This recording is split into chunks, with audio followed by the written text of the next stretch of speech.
Bonsoir et bienvenue dans les pronos NFL, l'émission des experts de la NFL. Les meilleurs experts de France et d'Europe sont ici. C'est notre expert sudiste. Il est en t-shirt et vous voyez le coin de sa maison. Il s'agit d'Olivier Rival. Bonsoir Olivier. Salut. Il achète tous ses meubles en Norvège. C'est Rémi. Bonsoir Rémi. Salut à tous. Si Gollum et Boston avaient eu un enfant, ça vous donnerait Scooby. Bonsoir Scooby. Bonsoir et comme je dirais, Ah là là là là, c'est très beau. vive Boston. Je suis d'accord avec toi. Sacré fail, hein. J'ai tout fait tomber. C'est ça. C'est le président français du club de Mark Wahlberg. Voilà. Ce soir, au programme, New Orleans, Philadelphia, Dallas, Kansas City, Seattle, Arizona, Minnesota, Green Bay. Mais tout d'abord, Scooby, Cincinnati, Las Vegas. Qu'est-ce qui se passe? Parce que c'est un peu compliqué pour Las Vegas. Ils ont subi une cruelle défaite face aux Chiefs 41-14 avec des Chiefs qui sont un peu revenus à leur top de leur forme. Cincinnati aussi, c'est pas terrible depuis leur défaite contre les Jets. C'est assez moyen. C'est un peu décevant les deux équipes parce qu'ils sont partis fort, partis haut, assez efficaces, une bonne offense qui tourne. Et c'est assez décevant. Mais Rico, rappelle-moi qui j'avais mis. Attends, Les Bengals. faut jouer un truc. Oui, Cincinnati. oui, Cincinnati, évidemment, parce que Cincinnati, je trouve qu'ils sont quand même légèrement meilleurs et je trouve qu'il y a trop de complications du côté des Raiders. Ça n'avance plus comme ça a été, ça manque de fluidité, avec les pertes notamment en offense, avec une défense qui n'est pas si efficace, alors que je vois bien Joe Burrow et Jamar Chase reprendre la main de l'attaque. Du coup, et la défense à tenir face à l'attaque des Raiders. Du coup, c'est pour ça que j'ai dit Cincinnati. Rémi? Bah ouais, je vais te suivre sur Cincy. C'est deux équipes qui sont un peu dans le dur. Ils restent bien dans la course parce qu'ils ont tous les deux un bilan de 5 victoires pour 4 défaites. Mais c'est très dense au niveau de la course au playoff en AFC. Et j'ai l'impression que le perdant de ce match-là prendra un coup très solide dans la course au playoff parce qu'ils ont tous les deux des calendriers assez chargés, notamment à cause de leur division. Et donc voilà, ces deux équipes qui ne sont pas en forme, une défaite face aux Jets et face aux Browns pour les Bengals. Là, ils sortent d'une bye week qui leur a sans doute fait beaucoup de bien, à mon avis. Et donc, je pense que l'équipe des Bengals est plus solide. Certes, ils sont capables de petits travers, mais je les vois un peu plus solides. Donc, je pense qu'ils peuvent aller s'imposer à Las Vegas grâce à leur attaque notamment. Et du côté des Raiders, effectivement, on enchaîne un peu trop les problèmes pour que ça aille. Et c'est peut-être ce serait peut-être la défaite de trop pour eux. Donc, ouais, avantage Bengals, mais je sais pas ce que t'en dis, Olivier. Écoute, je suis globalement d'accord avec vous. Je vais jouer les Bengals sur ce match. C'est assez difficile parce que moi, j'arrive pas à vraiment donner un niveau aux Raiders cette année. En général, quand je parie contre, ils gagnent. Quand je parie pour, ils perdent. Donc là, pour le coup, ils vont bien trouver moyen à gagner. Mais j'aime bien les Bengals. J'aime bien ce duo qui est en train de se créer entre Burrow et Chase, même si sur les deux derniers matchs, ça a été un petit peu moins facile. Je pense que le bye week a dû faire aussi pas mal de bien. Donc je joue les Bengals, mais franchement, je suis pas hyper convaincu par ce pronostic. Voilà. Eh bien, écoute, puisque toi tu votes contre les Raiders, Yellow, FMB et moi-même, on va tous voter pour les Raiders. C'est normal, non? Euh, Ça se tient. voilà. Logique. Olivier, tu as la main, tu la gardes. Les Packers contre les Vikings. Alors Packers Vikings, ça c'est un match qui est aussi difficile à pronostiquer. C'est un match de 19h, là, ça sera celui qui sera sur l'équipe, enfin sur le site web de l'équipe, je crois, cette semaine. Match intéressant parce que les Vikings, depuis le début de la saison, ils avaient l'habitude de perdre des matchs de quelques points à la dernière minute. Là, ils viennent d'en réussir à en gagner un sur les dernières minutes. C'est une équipe que j'aime bien, qui est assez solide, qui a pas mal d'équilibre dans son jeu, je trouve. Par contre, les Packers, avec le retour de Aaron Rodgers, c'est quand même pas mal. Leur victoire 17-0 là, la semaine passée a été plutôt impressionnante. Ils ont toujours ce gros problème de kicker. Il en a encore loupé un facile la semaine passée. Par contre, du point de vue défense, je trouve qu'ils font ils font des progrès. Donc pour moi, les Packers, c'est vraiment l'équipe à battre en NFC. J'aime beaucoup leur manière de travailler cette année. Donc j'aurais tendance à jouer les Packers, mais c'est quand même un match piège parce que les Vikings, ils ont plus beaucoup de jokers, ils ont perdu quand même pas mal de matchs, mais ils sont, à mon avis, ils valent mieux que leur fiche actuelle. Rémi Kea.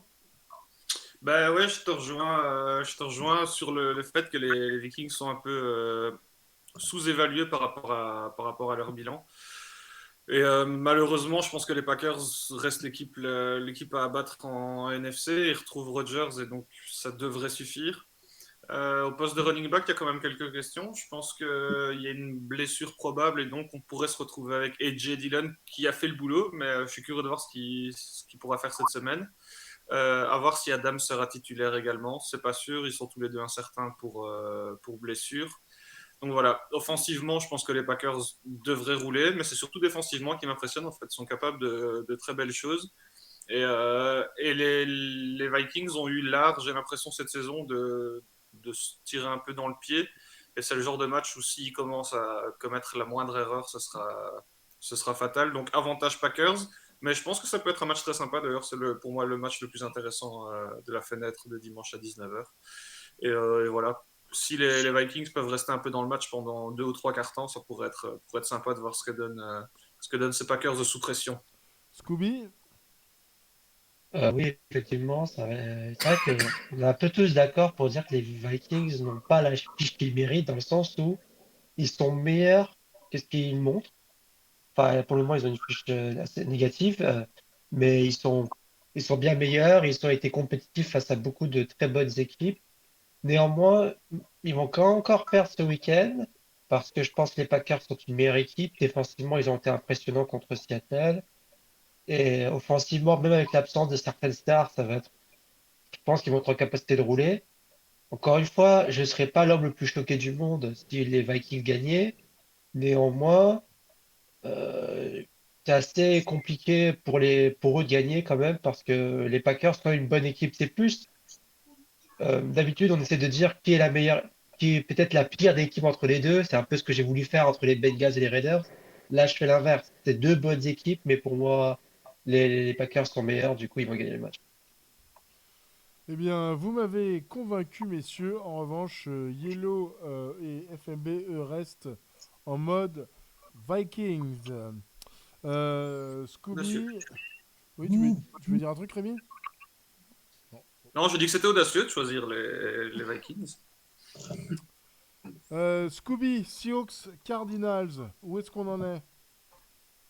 Ouais, bon, c'est aux Cardinals, c'est un peu le choc de la NFC West qu'on voudrait, mais qui n'y est pas parce que le match est devenu beaucoup moins intéressant au fur des semaines.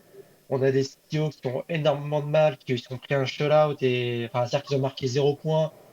Et je me pose une question, c'est quand est-ce que la dernière fois que les Seahawks ont mis 0 points? Est-ce que durant l'ère de Pete Carroll, ils ont déjà été à 0 points de tout le match? Et de l'autre côté, on a Arizona qui est décimé par les blessures, que ce soit J.J. Watt ou en offense. Je suis même pas encore sûr que ça va être encore Colt McCoy et l'absence de DeAndre Hopkins qui va se faire remarquer. Donc c'est un match, j'ai quand même dit Arizona, parce que Arizona est... Enfin, du jour au lendemain, ça peut un peu changer en fonction de qui joue.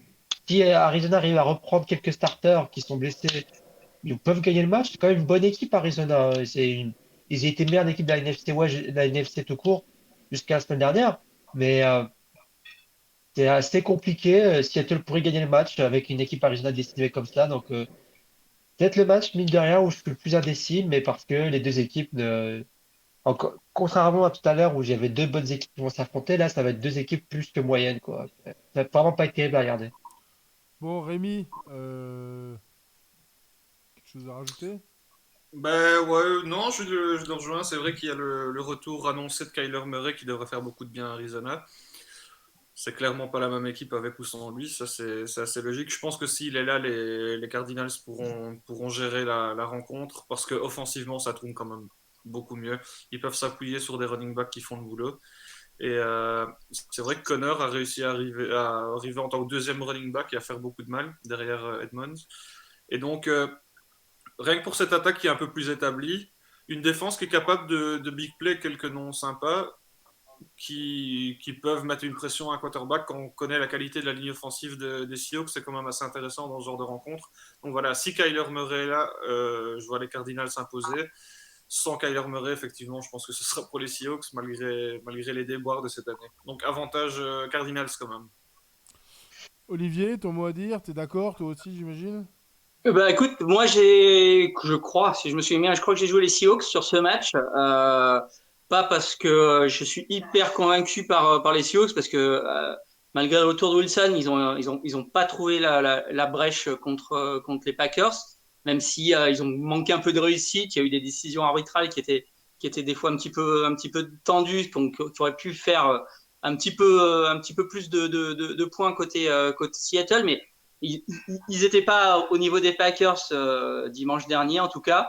Là, les Cardinals sont un petit peu dans le dur. Kyler Murray va revenir sûrement. Ça peut peut-être effectivement leur permettre de le gagner. C'est un match sur lequel ça pourrait se jouer à très peu de choses. Moi, je joue les Seahawks malgré tout parce que je suis pas encore hyper convaincu par les Cardinals, même s'ils avaient fait un départ canon. Je trouve pas que ça soit non plus une équipe au-dessus du lot dans la NFC. Donc, je joue la petite surprise là avec une petite victoire de Seattle. Surtout qu'ils en ont plus besoin pour le coup que les Cardinals, parce qu'une défaite pour Seattle, ça serait vraiment très très compliqué derrière. Voilà, c'est également le choix qu'ont fait Yellow et FMB. Les petits scores que tu vois sous les noms des experts, le premier score, c'est le score des matchs que nous abordons dans le petit segment, et l'autre, c'est le score général. Donc, comme tu vois, je suis bon dernier au classement général sur l'ensemble des matchs. En revanche, c'est Yellow la quiche quand on parle des matchs qu'on aborde dans ces segments. Voilà. Olivier Rival est un peu leader sur tout, mais Rémi est à égalité avec lui sur les matchs qu'on aborde ici. Donc voilà, c'est un peu. C'est à toi de voir à qui tu fais confiance en fait. Tu vois, c'est pas, et je t'avoue, c'est pas facile. Voilà. Olivier, puisque tu tiens le crachoir, Cowboys contre les Chiefs, qu'est-ce que t'en penses? Ah, Cowboys Chiefs, ça c'est un match intéressant parce que c'est deux équipes qui ont connu enfin, qui sont assez irrégulières depuis le début de la saison. Enfin, il y a eu des victoires et des défaites parfois un peu surprenantes. Les Chiefs reviennent très bien. Mahomes, ça fait un match absolument dantesque contre les Raiders la semaine passée. Les Cowboys qui étaient passés complètement à travers de leur match contre les Broncos ont été très très efficaces la semaine passée. C'était contre les Falcons, je crois. C'est une équipe intéressante qui peut peut-être aller essayer de gratter une victoire à Kansas City. Je suis pas encore sûr que Kansas City soit revenu tout à fait à son top niveau. Il y a encore peut-être des faiblesses dans cette équipe qui a donné beaucoup de ballons, qui a une ligne offensive qui est pas toujours au rendez-vous, même si c'est bien mieux depuis quelques jours.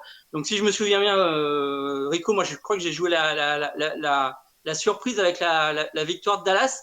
En tout cas, c'est un match qui, à mon avis, vaut le coup d'être regardé parce que du point de vue offensif, il peut y avoir de très très jolies choses. Eh bien, comme tu dis, tu as choisi la surprise puisque tu as changé ton pronostic. Et c'est donc la surprise. Merci. Rémi. Je vais jouer la surprise aussi, parce que je pense que Dallas peut s'imposer. J'ai juste pas envie de tomber dans le train de la hype Kansas City trop vite. Ils nous ont montré un super match, et c'est vrai qu'à ce niveau-là, ils peuvent battre tout le monde, parce qu'on a un grand Mahomes et on a une équipe qui tourne.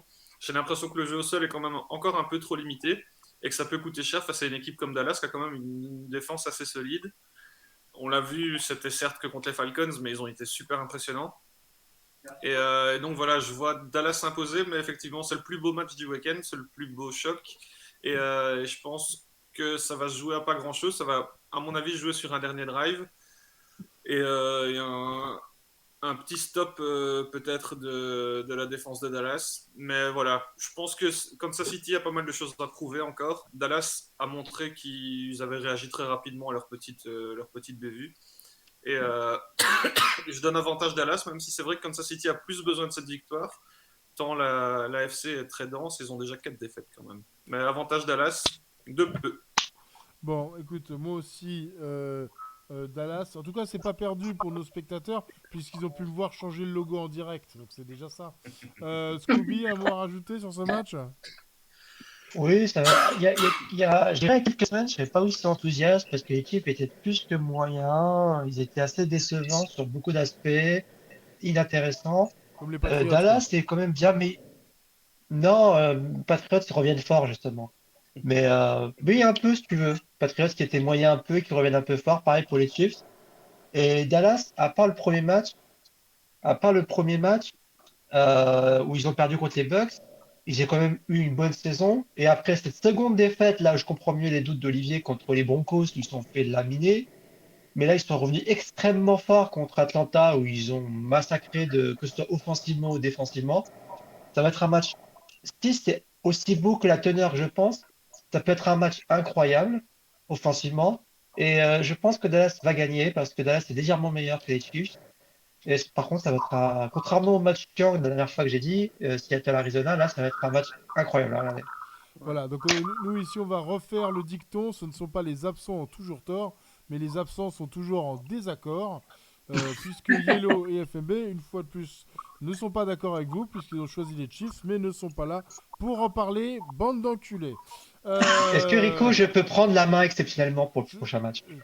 et je suis ravi de donner la main à Scooby pour les Saints contre les Eagles. Oui, alors c'est un match assez intéressant parce Attends, que non, non, les non, non, Eagles. non, non, tu demandes la main, je te donne la main et tu fais. Ouais, alors, tu vois, c'est super intéressant. Non, faut que tu sois content de l'avoir Il le vient match. de dire que Si tu Kansas me City demandes de Dallas, ça va l'avoir, être avant, faut que tu. exceptionnel, mais là, bon. Voilà, tu vois, là, c'est. Non, Ouais, mais alors, le on se match. pose, on se Il pose, se il faut joue, se poser il des se joue fois. dimanche, c'est génial. Euh, Philadelphie, c'est en Pennsylvanie, la Nouvelle-Orléans, c'est en Louisiane, c'est ça? Mais voilà, c'est très joli, la Nouvelle-Orléans. Mais vas-y, un peu de. non, non, pas de souci. Mais ça va être un match assez intéressant parce que Philadelphie, comme ils me font penser un peu aux Vikings, parce qu'ils sont bien meilleurs que leurs fiches. Ils ont affronté beaucoup de bonnes équipes et ils ont eu du mal à gagner justement. La semaine dernière, ils ont pris tout ça au dépourvu où ils ont dominé les Broncos. Je pense que c'était vraiment une bonne équipe et c'est pour ça que je les vois quand même gagner contre les Saints. Les Saints, c'est assez moyen ces derniers temps, surtout avec les blessures de James Winston. On essaie tant bien que mal de combler ça offensivement côté des Saints. Ils ont perdu contre l'équipe des Titans qui est quand même toujours aussi surprenante malgré le fait que les Titans, eux, sont vraiment décimés de A à Z. Mais, et oui, A à Z parce qu'il y a Derrick Henry blessé. Pour moi, c'est A à Z. Mais c'est pour ça que Philadelphie, malgré tout, ça reste une très bonne équipe. Et je les vois quand même remporter ce week-end. Voilà. Je suis Waouh. désolé, je dois partir en avance et je vous aime. Ah oui, c'est pour ça, c'est parce que ça Allez, l'intéressait, Scooby, c'est juste qu'il devait se Euh, Et barrer. allez, Quelle file. ordure. Quelle ordure. Ah, moi, ça. vol, Scooby, vol. Vol. Voilà, nous voilà entre nous, les meilleurs de chez les meilleurs. Rémi, une opinion? Ouais, match très serré. J'irai pas jusqu'à dire qu'il est super intéressant parce que c'est pas le plus sexy sur papier. Offensivement, c'est deux équipes qui sont un peu dans le doute malgré tout. Les Saints vont récupérer Alvin Kamara. Là où c'est un match très intéressant, c'est qu'on a des Eagles qui ont accepté maintenant que c'était une équipe qui devait courir, courir et courir. Ils ont gagné 3 matchs en parcourant plus de 170 yards, 170 yards pardon, sur la rencontre. Et je pense qu'ils sont obligés de passer par là. Le gros problème qui va se passer pour eux cette semaine, c'est qu'ils affrontent tout simplement la meilleure défense de la ligue au sol. Donc les Saints, c'est numéro 1 face à la course. Et je pense que ça devrait être problématique pour les Eagles. Ça va être un match, pour moi, offensivement un petit peu limité parce qu'on a un Simian qui fait le boulot malgré tout. Il a fait une chouette rencontre face aux Titans. Il s'est approché des 300 yards.